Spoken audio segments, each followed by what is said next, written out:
Hello guys, this is Vysh. So the Polity Ncrt's class 6th, we have done 3 chapters. Now we'll do the 4th chapter, which is key elements of our democratic government. So if you are new to this channel, please see to it that you subscribe to our channel and also know about the various playlist which is there in English and also in Hindi. And we have a paid test series batch also. The third batch, batch 1 and 2 is already running and third batch is going on. I don't think there will be a fourth batch because the number of days to your prelims is very less now. Okay, 230 days timetable I have made, and day by day you have to do particular books of study, self-study, and then we'll give you weekly test of prelims and mains, and you should be able to clear prelims very easily. Okay, so for those details and all, please WhatsApp me. In WhatsApp number, we give you the guidance and the playlist. And 2-3 questions which came in UPSC related to the chapter which we are going to discuss today. So a parliamentary system of government is one in which all political parties in the parliament are represented in the government. The government is responsible to the parliament and can be removed by it. The government is elected by the people and can be removed by them. The government is chosen by the parliament but cannot be removed by it before completion of a fixed term. So this is one question which came in 2020. This is a 2021 question. Which one of the following in Indian polity is an essential feature that indicates that it is federal in character? The independence of judiciary is safeguarded. The union legislature has elected representative from constituent units. The union cabinet can have elected representatives from regional parties. The fundamental rights are enforceable by courts of law. Now, another question which came in 2021 is which one of the following factors constitute the best safeguard of liberty in the liberal democracy?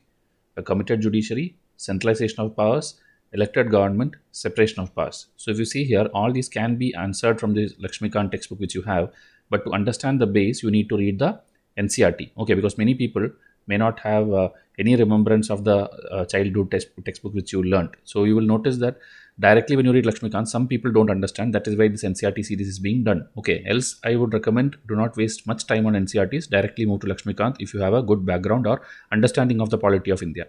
Okay, so here these answers you have to tell in comment section.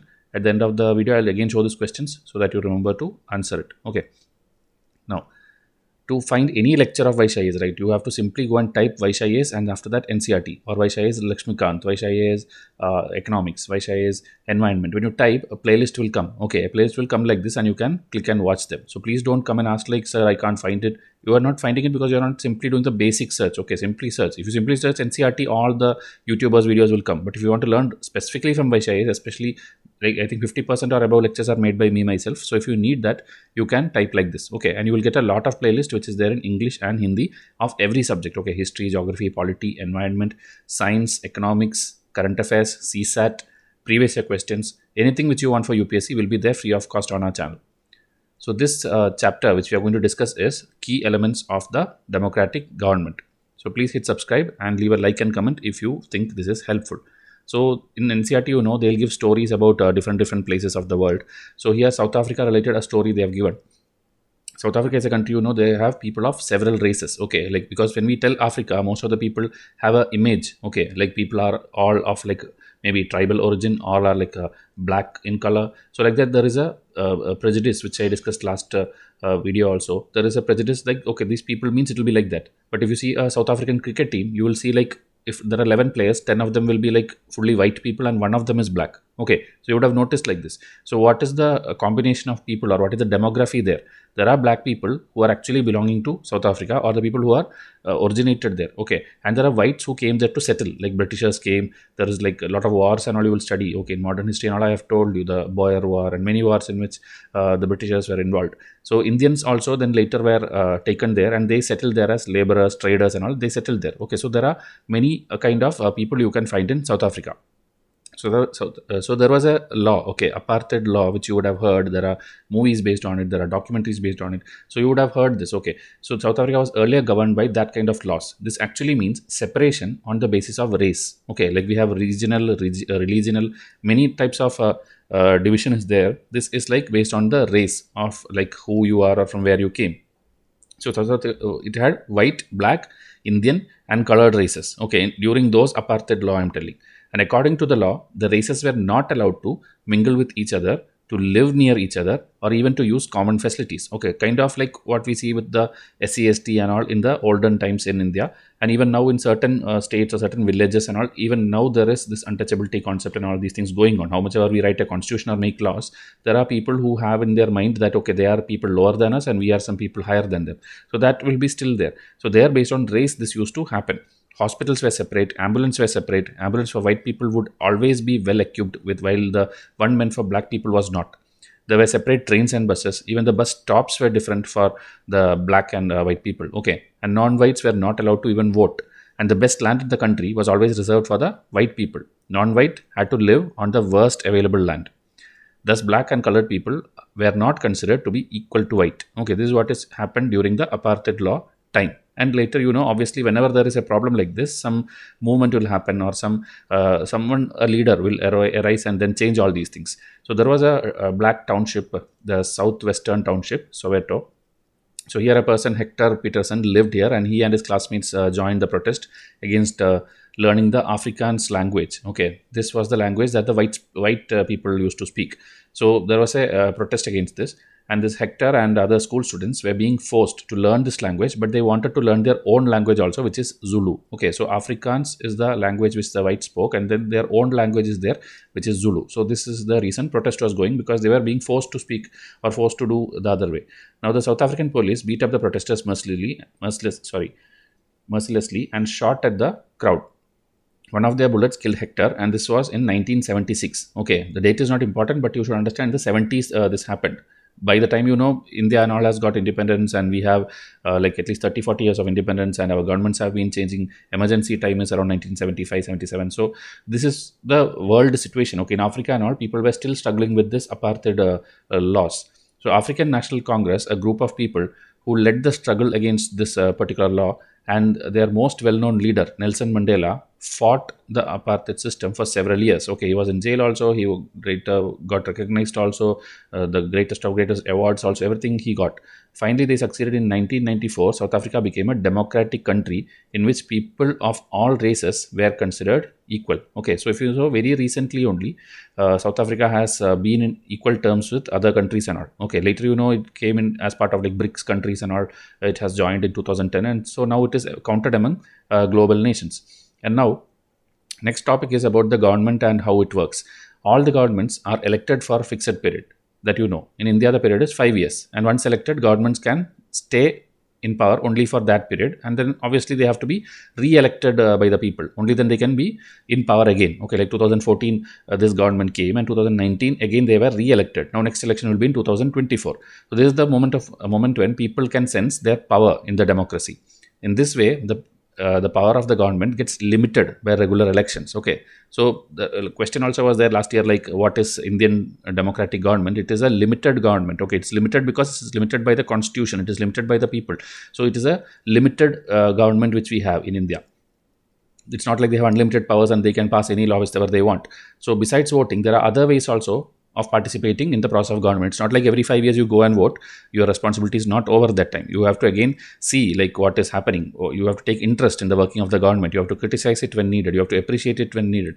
And like that, many cases in August 2005 when some money of electricity charges were increased, people protested, and then rallies and all came, and government had to roll back that thing. And recently, same thing about the farmers law. You would have seen the government tried to convince the people, told like whatever we are there, we are ready for meeting, we are ready for this thing, we can change according to your thing, MSP can be kept, but still a group of people, of farmers and their organization, were not convinced. They wanted the system to be how it was till now, and they want the same old system to continue. So finally the government had to roll back the decision. Okay, so it is always the people who will win. People have every right to do like this. Okay, in other countries and all, you cannot do this. Okay, if you go to China or if you go to Russia and all, the government will tell something and it will be implemented. Okay, so you would have seen like China opened its economy also in around 1978. India forcefully had to open its economy in 91. Okay, because we kept doing the same thing which people wanted, not like what the other countries are doing. So that 20 years of gap, okay, that is still there between India and China even now. Okay, because the China, if they need something, they will put a law, it is implemented, and it will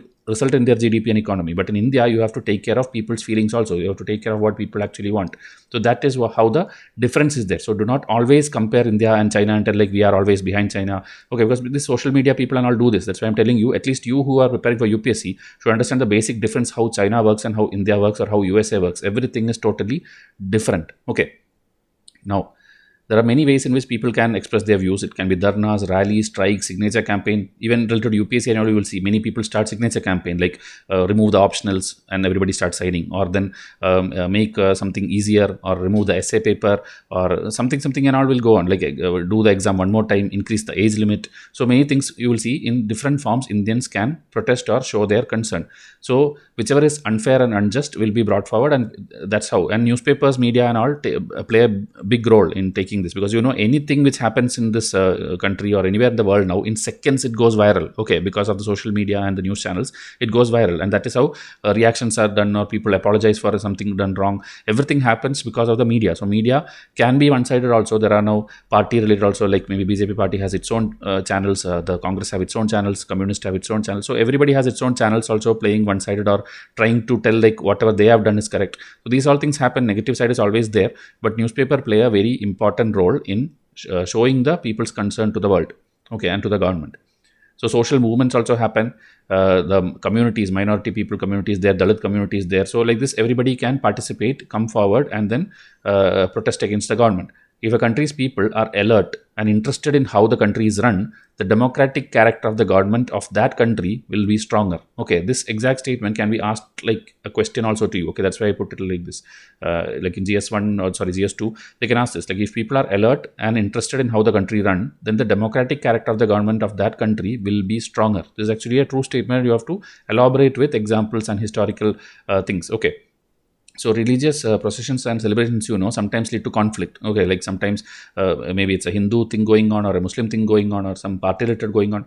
Every time processions, you see conflicts also because of certain sentiments. Okay, so a route in which they take that and all leads to these problems. So where now here the main role is of the police, okay, to control the crowd and all these things.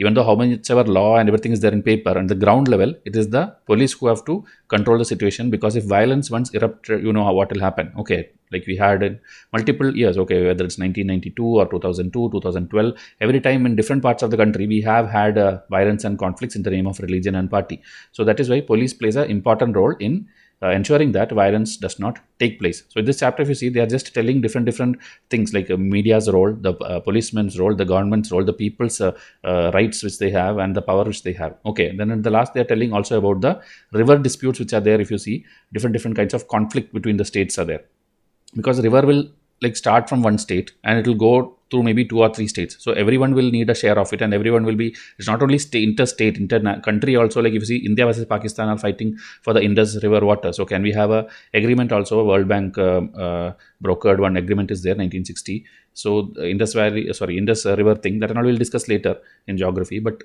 you have to know, the fight can happen in the name of water also. Okay, so Kaveri water dispute is one of the most popular one in the news all the time, because of different, like people are burning the buses on the street. People are like, how much ever literate you call each state, the way sometimes the violence comes out, you will feel like, are they actually that much literate? Okay, so I'm not insulting anyone. I'm telling about those people who are on the streets and this burning buses and all these things, not the entire state I'm telling anything.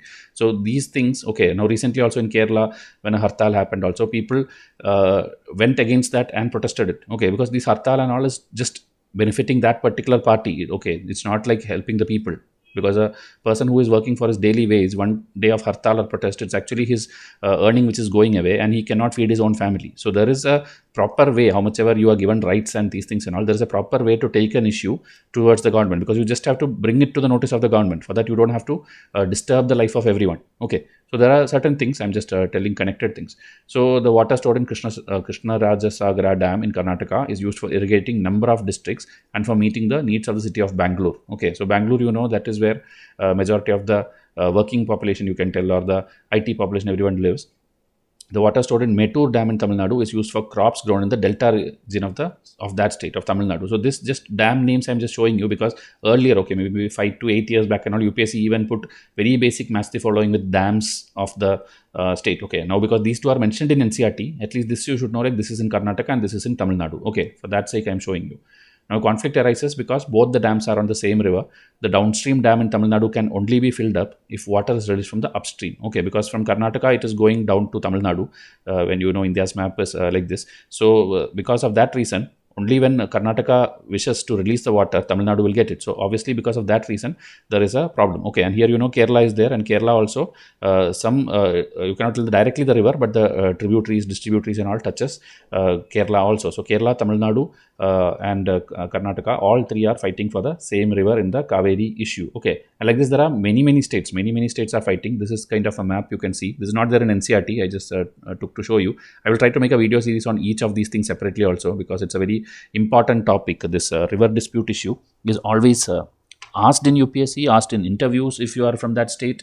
So you have to see to it that you know at least minimum information, like which is the river, which are the states which are fighting for it. Okay, because rivers are a very difficult thing to deal with in UPSC exams. You see here a lot of rivers, but UPSC will ask maybe a next level. If there are 10 rivers, means 11th river. If there are 15 rivers, they'll ask a 16th river, which you are not studying. Okay, UPSC is asking difficult questions. So please see to it that you are aware of this. Okay, each of these, at least the famous ones. And it will help in mains also. In mains, there are questions which comes about the river dispute and interstate tribunals and all. So you have to know about all these rivers and how it goes. And a new concept which is there is the waterway also. There is something called water, like we have national highways and all. In water, there is waterway 1, waterway 2, waterway 3. Like that, many waterways in India are in parallel being worked upon. So that is also one topic which you have to study from this particular section. Okay. Now the last section of this chapter is equality and justice. Okay, this also can be asked as a question. Equality and justice are inseparable. Elaborate or justify. So you have to tell like how much ever you have constitution, all these things and the laws are there. Judiciary is also very important to impose certain things also. Okay, so earlier practice of untouchability, you know, by law it is banned, but like I told, it is like denying education, transport facilities, all these things in some of the areas even now. Okay, Ambedkar, I told you a very detailed story in the I think 2nd chapter where we told his experience also and what is the future things happening. So he realized all these things and he decided like I will include all these things in the constitution. Okay, like justice can only be achieved when people are treated equally. So the government also recognizes this and makes special provisions for groups within the society that are unequal. In society, there is a general tendency to value and care for the boy child more than the girl child. So that is the reason government decided we'll include something like this Beti Bachao, Beti Padhao, and because of that the different improvements you can see. Okay, like states like Haryana and all where the female did not have much chances of education and in job and all in different things. Now you see they are coming ahead. Okay, it's not like in one night everything will change and they will become equal to men, but at least there are things improving. Okay, so the laws, the judiciary, the government, everybody has a role to play when we have to change things at the ground level. Okay, and nowadays new collectors and young people, including you, when you clear this exam, when you are posted in these places, you will obviously try to make some changes and you can make things right. Okay. So government steps in, and as I told, different schemes come up, and that is how the fees also you see in exams and all, including UPSC. I think the fees is free for girls. It is actually done so that they come forward in every exam. They just because of the fees thing, they do not shy away. Okay, so that is why everywhere if you see there is a kind of monetary reservation for the girl child. Okay, in every exam now it's happening now. So that you should understand why it's done. So finally, the Ncrt questions, which is 6th standard level, but still you should simply go through like how is the life now different in South Africa. Meaning you saw 1994 they became like any other country, and so now are they improved? Are they like maybe India or maybe Brazil or Russia? Are they able to compete? All the problems, are it over, or are there any new problems in South Africa? These are all you have to think in the global level if you have PSIR as your optionals and all. Okay. So various way in which people can participate in the process of government. Why do you think we need the government to find solutions when there is a dispute or conflict? Then are the people treated equally, and whether government are taking sufficient action? This kind of question, GS1, even now it comes. Okay, like for poverty, are government taking any steps? For hunger, is government taking any steps? Why is our rank very low in the global reports which comes out? These are all GS1 questions. Okay, but in NCRT in a very simplistic way it is given. That's all. Okay, so you should see to it that when you read NCRT, it's not like you have to by heart all the things given here, but the ideas which you get, the basic ideas, the simplistic sentence, if you write in your UPSC mains, which is going on now, UPSC answer, they will give you more marks. Okay, don't write very complicated things and all in your answer, write very simplistic things. Okay, so these questions, again, parliamentary system of government, then the essential feature of federalism, and then also liberty. Please try to answer in comment section. Okay, numbers are there, question number 1, 2, 3, exactly like that. Answer in the comment section. Okay, and 2023 students, I strictly tell you, if you really want to study from Vysh Ias, please enroll now, WhatsApp me, because later I will not be able to help you. Okay, and in comment section, tell me like how's the lecture and what improvements you want, what other playlist you want, and please stay in touch in WhatsApp. Okay, and no matter which year you're preparing for, start with my foundation. Okay, not with my lectures, start with my foundation. Your score will double, that is my guarantee. Okay, so thank you and have a nice day.